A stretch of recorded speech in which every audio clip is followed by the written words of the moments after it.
¡Soy inocente! Decían y especulaban. Está deprimida. ¿Depresión? ¡No me conocen! ¡Jamás! Eso es para los perdedores. En nombre del Consejo de Ministros, hago cuestión de confianza en este mismo momento. No me interesa si se perjudiquen 10.000, 20.000, 100.000 personas. No va. Entonces dicen, 20 millones menos los 8 que le dieron al viceministro, los otros 12 deben ser de Alan García. Demuéstrenlo pues, imbéciles. Sí, juro.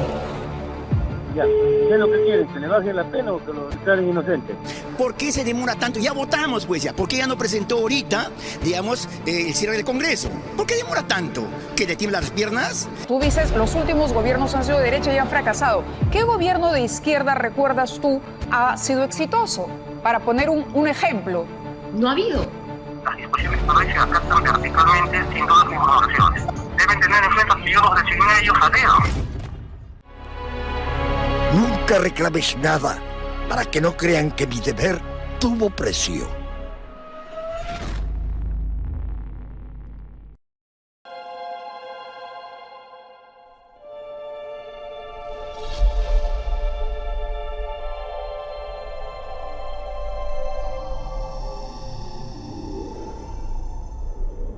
Hoy conoceremos uno de los grandes dilemas de la sociedad. ¿Dios Estado debe tener empresas para supuestamente garantizar la soberanía, como en Bolivia? ¿Es necesario que Dios Estado tenga bajo su administración empresas? ¿Es necesario expropiar o privatizar? ¿Por qué las empresas públicas siempre fracasan?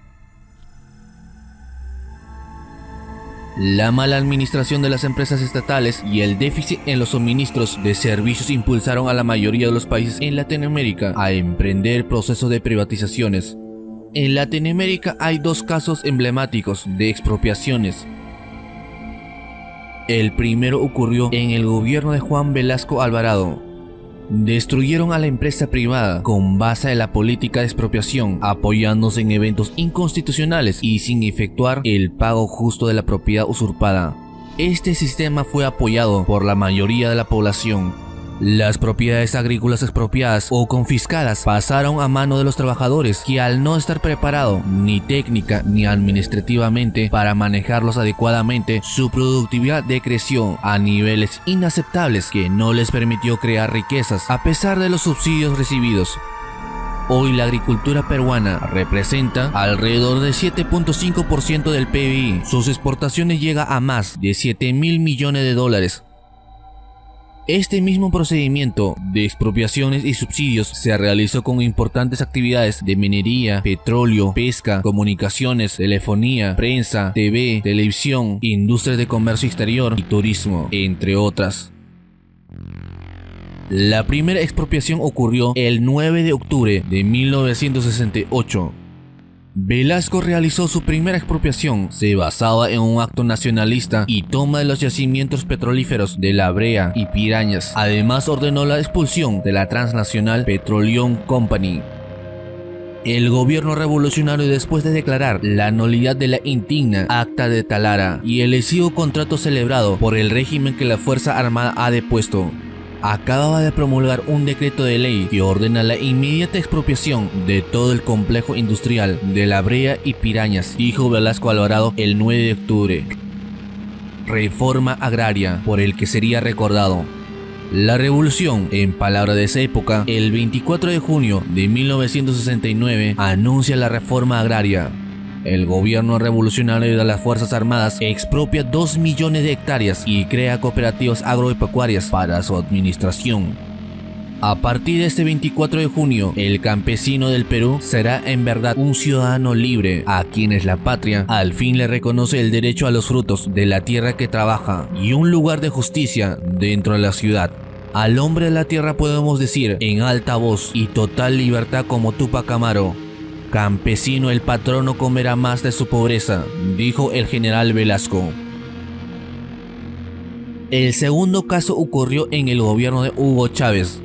Venezuela ha experimentado uno de los desastres económicos más agudos de la historia moderna. Una inflación vertiginosa, casi una hambruna y un exceso de millones de personas solicitando asilo. Sin embargo, muchos se niegan a culpar al socialismo. Citan en cambio el colapso de los precios del petróleo, a la corrupción, su abandono a la democracia y otros factores.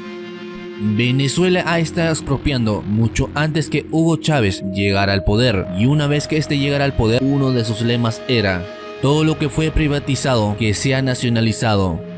Aunque es bien sabido que Chávez amplió el control estatal sobre las operaciones petroleras de Venezuela y confiscó los activos de los productores extranjeros y nacionales, esta no es la única industria que nacionalizó. La gente puede seguir diciendo que la trágica situación de Venezuela no tiene relación con sus políticas socialistas. Sin embargo, no se puede negar que Venezuela sufrió uno de los desastres económicos más agudos de la historia. Inmediatamente después de que comenzara una de las mayores campañas de nacionalización de la historia, una que fue mucho más allá de sus operaciones petroleras estatales. Señor presidente del Banco Provincial. Rodríguez. Es el presidente Chávez, como ya usted sabe. Yo estoy aquí en una cadena nacional, en una asamblea en cadena nacional. Y yo le voy a repetir con todo respeto, Rodríguez, lo que dije ya públicamente. Si el Banco Provincial que usted preside aquí en Venezuela no está dispuesto a cumplir con las leyes, los decretos presidenciales, comience usted a entregarme el banco. Yo le voy a pagar lo que cuesta el banco. ¿Oyó? Él me está pidiendo que su voz salga en cadena. No, yo solo... Puede usted ir al Canal 8 cuando quiera y allá le pueden dar una cadena. ¿Dónde está el ministro Izarra? De todos modos, yo le voy a repetir lo que le estoy diciendo. Esto es muy, muy serio. O usted cumple con las leyes o entrégueme el banco. Dígame cuánto vale el banco. ¿Oyó? No voy a discutir con usted. No voy a discutir con usted. No voy a discutir con usted. Él está diciendo que la información que usted está dando, Paula, no es correcta. Él está diciendo que no es correcta. Ahí tienen ustedes un documento. Ahí tienen un documento. Bueno, pero ustedes están implicados en todo esto. Quiéralo o no lo quiera, caballero. Quiéralo o no lo quiera. Usted no puede lavarse las manos ahora como Poncio Pilato, ¿verdad? Asuma su responsabilidad. Tiene que asumir una responsabilidad. Póngase al frente de su banco y asuma. Mire, Pedro, yo no voy a discutir más con usted. Yo solo, si usted no quiere cumplir con esto, atiéndame. Yo le voy a pedir, óigame. Yo le voy a pedir que usted atienda a estas personas. Si usted no tiene tiempo, no puede, entonces dígame cuánto cuesta el banco. Yo le compro el banco. Al nacionalizar todo, desde el acero y el transporte marítimo hasta la agricultura, la minería, la banca, la electricidad, las telecomunicaciones y más, Hugo Chávez puso al pueblo en un camino de servidumbre del que no podía haber vuelta atrás. Bien bonito. Ese edificio ahí, ¿qué es? Ese es un teatro antiguo, ¿no era? Ajá, pero eso está en manos del gobierno, ¿verdad? Sí, en este momento está en manos. ¿Y este edificio? Es un edificio que tiene comercio privado de joyería. Expropiese. De acuerdo. ¿Y aquel edificio allá en la esquina? También son edificios que tienen locales comerciales. Bueno, miren, me decía Jacqueline ahora, en aquella casita que está allá vivió Bolívar recién casado. Esa casita que se ve ahí con 2 balcones. Y ahí lo que están en unos negocios. Expropiese. ¿Este edificio aquí cuál es? También es un edificio que tiene locales comerciales de propiedad privada. Expropiese, señor alcalde. Expropiese.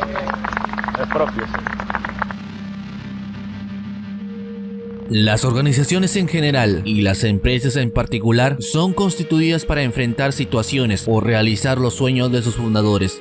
Son los emprendedores quienes imprimen sus sellos o toques personales con base en el conocimiento de la situación que las origina.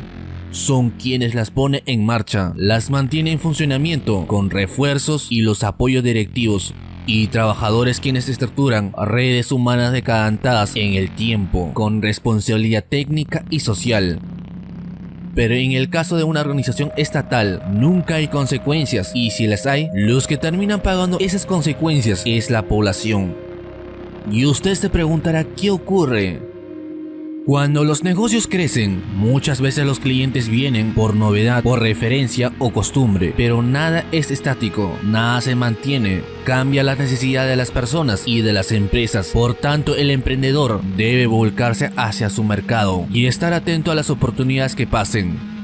La primera es que la decisión de invertir siempre suele ser político, es decir, que la generación del producto no siempre responde a las necesidades del mercado, sino a estrategias políticas. Por tanto, en esa situación no hay más voluntad o voluntarismo que una evasión de costo y beneficio, lo que predomina en el campo privado.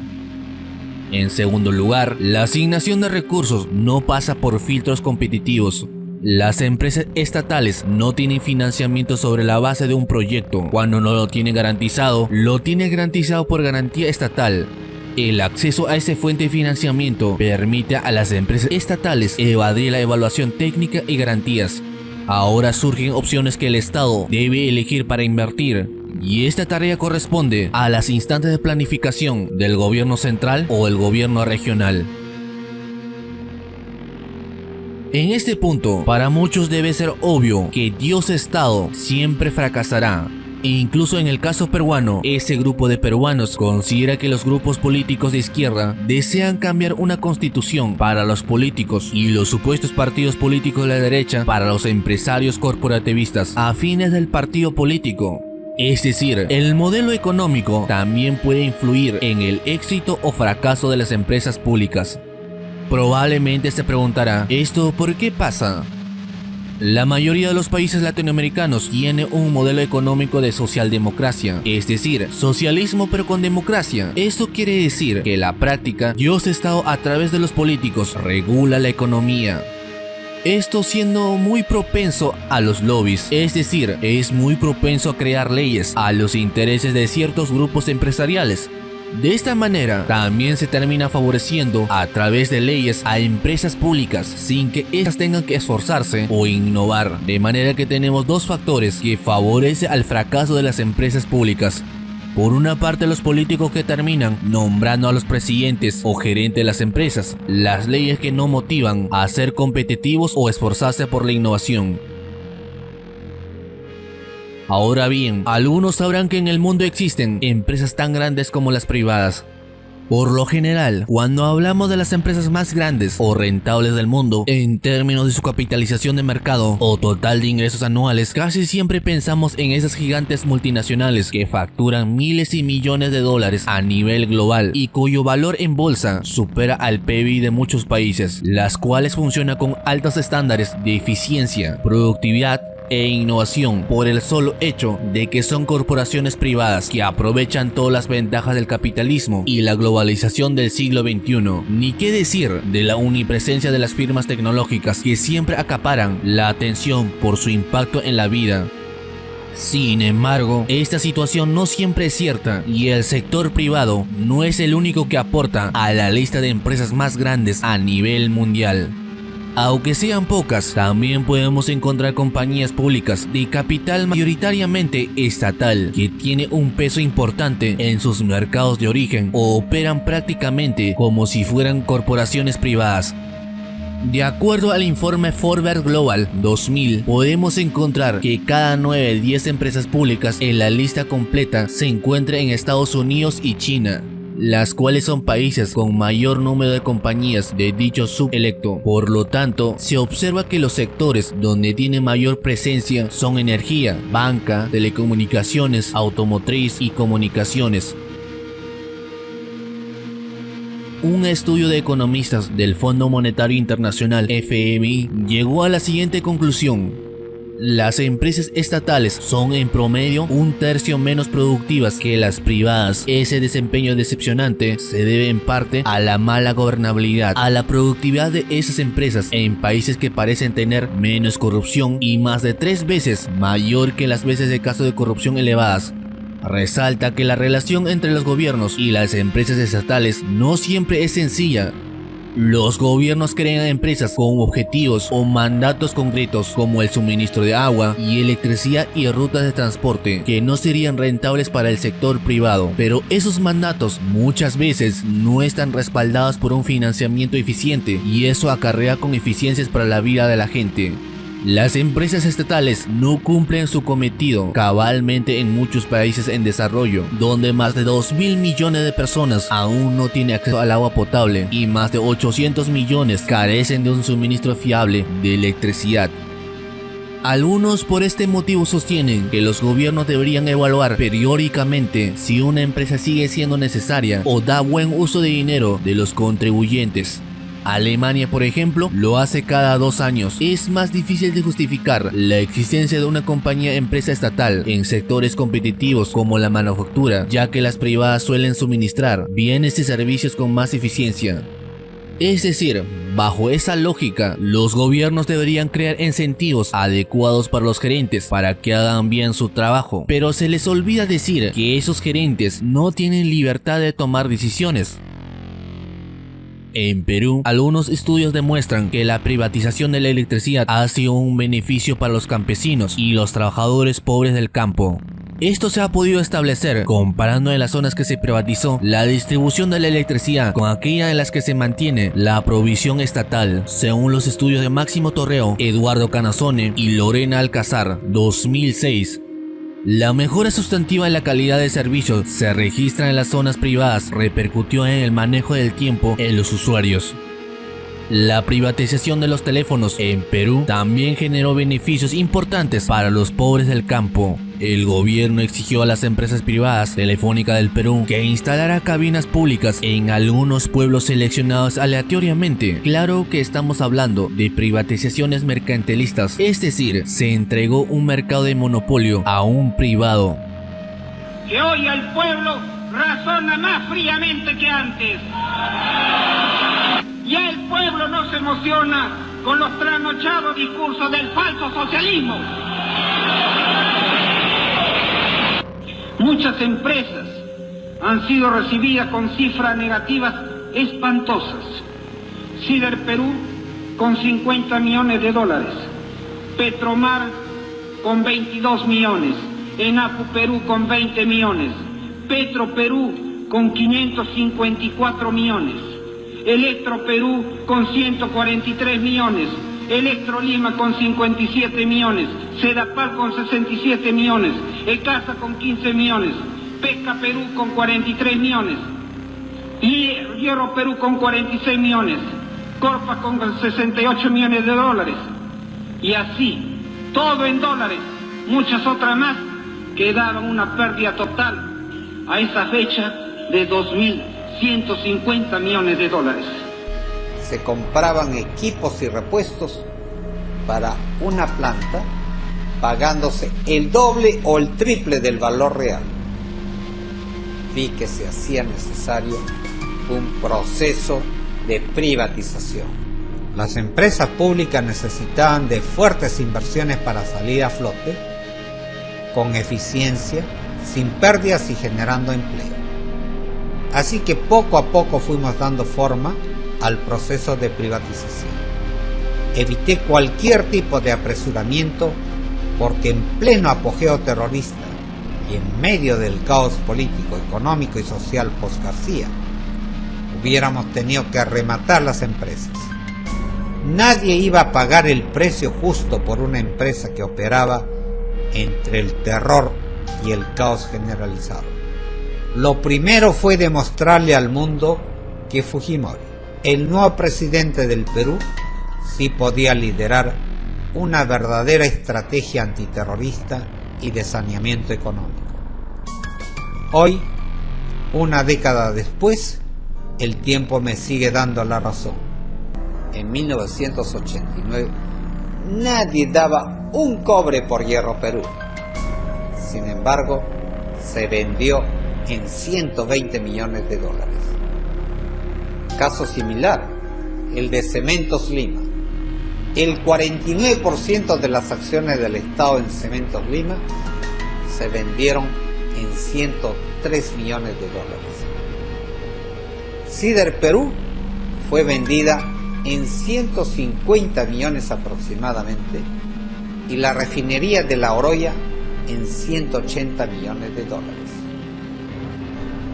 Estas dos últimas empresas públicas se caían a pedacitos, puro escombro. Para evitar las comisiones a las que estaban acostumbrados los políticos tradicionales, dispuse que las ofertas de las empresas postoras se realizaran en mesa, es decir, en el momento mismo de la subasta. De ahí que, sin comisiones de por medio, los precios de venta conseguidos alcanzaron impacto internacional, como los 2.002 millones de dólares que cobramos por el 35% de las acciones del Estado en Entel Perú y la Compañía Peruana de Teléfonos. Esta privatización fue la quinta entre las 10 más grandes del mundo en 1994. En América Latina fue la número 1 de mayor monto. A partir de entonces, para tener teléfono ya no había que coimear a algún funcionario deshonesto con 2.500 dólares. Ya no había que esperar 5 años por la línea telefónica. El progreso empezó por las propias empresas privatizadas y luego se extendió a todos y cada uno de sus usuarios y clientes a nivel nacional. Algunos podrían decir que la privatización fracasó, las empresas abusan, ya sean bancos o telecomunicaciones. Pero se les olvida decir que es culpa de los políticos que crean cada vez más leyes que obstaculizan el ingreso de nuevas empresas. Por ejemplo, para tener un banco es necesario ser millonario, como también se les olvida decir que las empresas terminan convirtiéndose en clientelismo político, de caja chica para pagar favores y para la corrupción. Esto en Perú es ampliamente conocido, razón por la que se suele apoyar las privatizaciones. La empresa más emblemática y conocida por su ineficiencia es Petroperú. Recientemente se dio a conocer que el nuevo logotipo de Petroperú costó 507.400 soles. Y más recientemente, para financiar el proyecto de modernización de la refinería de Talara, Petroperú emitió bonos por hasta $1.000 millones. Para que eso sea posible, el Ministerio de Economía y Finanzas publicó la resolución ministerial 023-2021, la cual autoriza a la empresa estatal a concertar una operación de endeudamiento exterior sin la garantía del gobierno nacional. Como acaban de oír, la empresa Petroperú no tiene autonomía, la decisión final lo toman los políticos. Actualmente el proyecto tiene un avance de aproximadamente 87% y la inversión estimada para esta obra es de $4.700 millones. El presidente directivo de Petroperú, Alfredo Huibara, defendió al Congreso el costo sobre el cambio de la imagen institucional de la empresa, la cual llegará aproximadamente a 9 millones de soles. Huibara Docs señala que el grupo de trabajo de hidrocarburos y combustibles de la Comisión de Energía y Minas, que la valoración de contratación para la modificación de la identidad visual institucional se dio a través de un concurso público con el objetivo de supuestamente mejorar el posicionamiento en el mercado de Petroperú.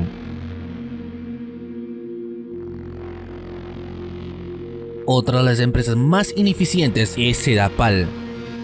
En una encuesta realizada en 33 distritos de Lima por Coordinadora para la Inmersión y el Trabajo en 2013, se reveló que el 46% de los limeños estaban de acuerdo con privatizar Sedapal. Esta ineficiencia se vio a comienzo de 2019, donde docenas de familias se vieron afectadas luego de un gran aniego inundara sus viviendas en la zona Los Tosilaos, ubicada en la cuadra 11 y 12 en la avenida Prócer de la Independencia de San Juan del Lurigancho. Incluso hasta el lugar llegó el presidente de la República, Martín Vizcarra, quien llegó en calidad de ingeniero para solucionar el problema, junto con el Servicio de Agua Potable y Alcantarillado de Lima, Sedapal. Recientemente tenemos la siguiente noticia. A Niego, en San Juan de Lurigancho, Sedapal señala que el colapso de redes de alcantarillado es porque estas tienen más de 35 años. Al menos en San Juan de Lurigancho existe un desagüe que se rompe y agua que lleva a la población. En muchas partes del Perú ni siquiera hay la posibilidad de que ocurra una tragedia similar, porque la tragedia es no tener agua ni desagüe. Pasa todos los días y a nadie le interesa. Los políticos de turno prometen todas las campañas, pero nunca se llegan a concretar. Una de las críticas que se tiene a las privatizaciones es que los pobres pagarán más caro. Lo cierto es que los pobres pagan hoy en día más por agua de menor calidad, que compra en camiones insalubres y almacena en cilindros o bidones. Esas personas pagarían mucho menos si tuvieran conexión domiciliaria. Lo que queda claro es que Sedapal es una empresa sin dueño, al mismo tiempo es de todos, es decir, una empresa de los políticos, por eso no es de nadie. Sin verdaderos accionistas, los administradores de Sedapal no tienen incentivos para usar eficientemente los recursos. Las empresas públicas, antes de maximizar beneficios, maximizan costo, usualmente ineficiente. Y finalmente esos costos son pagados por los usuarios y los contribuyentes.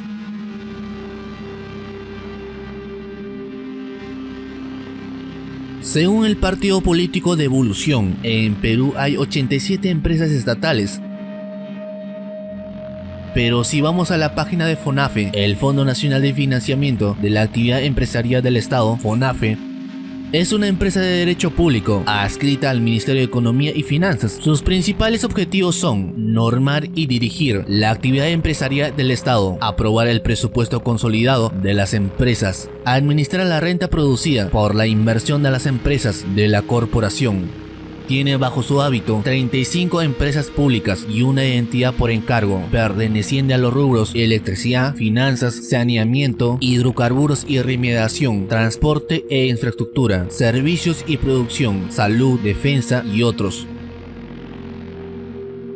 La directora ejecutiva del Fondo Nacional de Financiamiento de la Actividad Empresarial del Estado, FONAFE, Lorena Mesías, indicó que este año, pese a la pandemia y a su impacto económico, las empresas del sector público sí mostrarán utilidades. A pesar de la pandemia del COVID-19, las empresas públicas en la corporación FONAVE mostrarán utilidades netas hacia el cierre del año, ascendientes a 1.162 millones de soles. Sin embargo, serán menores que los logrados en 2019. Además indicó que pese a deudas y menores ganancias, las empresas del FONAFE podrían mejorar la situación. La afectación de la economía por el estado de emergencia para contener el COVID-19, el fraccionamiento en el pago de los servicios de agua y energía eléctrica, la caída de los precios y los volúmenes de hidrocarburos y el cierre de puertos y aeropuertos estatales. Adicionalmente, la mayoría de empresas públicas bajo el ámbito del FONAFE se encuentra en una buena posición de endeudamiento. Y a julio de este año, por ejemplo, los niveles de endeudamiento de entidades públicas no financieras son bastante manejables, sostuvo la directora ejecutiva de FONAFE. Para los que tienen una mentalidad socialista, con alta probabilidad estarán pensando que la verdadera finalidad de las empresas estatales es la soberanía y la regalía para los pobres. Incluso un liberal, desde un punto de vista de las regalías, se vería tentado por estas empresas públicas. Después de todo, estamos hablando de dinero que se podría usar para financiar proyectos científicos o para los jubilados o huérfanos. Ahora bien, los liberales estarán de acuerdo que hay que privatizar todas las empresas, pero se les olvida que el Estado siempre existirá, y mientras exista el Estado, siempre habrá la posibilidad de que vuelvan a existir las empresas públicas. El problema en este punto para los liberales es la ineficiencia de las empresas públicas. Debemos considerar que si prohibimos las empresas públicas, los liberales estamos pasando a un extremo en donde nosotros imponemos nuestra voluntad. La filosofía del liberalismo no es esa, es la libertad propia en todo sentido de la palabra. Por ende, lo que a mí se me ocurre es crear una institución autónoma, sin que ésta tenga interferencia de los políticos. Y para garantizar su autonomía, o emperador en nuestro caso, debe limitar el poder de los políticos en la influencia de las empresas estatales. Recuerden, el Estado siempre existirá, así privaticemos todas las empresas, porque en algún momento volverá a existir las empresas estatales. Por ende, lo apropiado es crear una institución autónoma, sin la interferencia de los políticos, y que estas instituciones autónomas sean garantizadas bajo la Constitución, y que la Constitución sea garantizada por el emperador. Con la actual estructura del FONAFE, olvídense que las empresas públicas vayan a ser eficientes e innovadores. La única manera que las empresas públicas tengan éxito es reformando el FONAFE, dando plena autonomía constitucional y al mismo tiempo autonomía a las empresas. Es decir, FONAFE debe tener la autoridad de vender o comprar o crear las empresas. Debe ser plenamente autónomo. Las empresas deben tener como primer y último objetivo lucrar, es decir, deben ser autónomos de tomar las decisiones de qué destino tomarán las empresas. Los miembros del FONAFE solo deben esperar las regalías y fiscalizar las empresas en cuanto a corrupción. Pero la reforma más importante que tiene que hacerse es la estricta prohibición de financiar y rescatar empresas públicas con los impuestos de todos los peruanos, como también la estricta prohibición de la existencia de empresas públicas. Solo pueden existir las empresas privadas del Estado. Y usted se preguntará, ¿cuál es la diferencia entre empresas públicas del Estado y empresas privadas del Estado? En las empresas públicas del Estado normalmente suelen estar controlados por los políticos, es decir, empresa para los políticos, por lo que su fracaso está más que garantizado. En cambio, en las empresas públicas del Estado es una empresa privada más entre las privadas. Pero esto no llegará a funcionar si los miembros del FONAFE no pasan por los mismos procedimientos que la Junta Nacional de Justicia, porque no se les vaya a olvidar qué es lo que pasó con los ex miembros del Consejo Nacional de Justicia, ahora Junta Nacional de Justicia.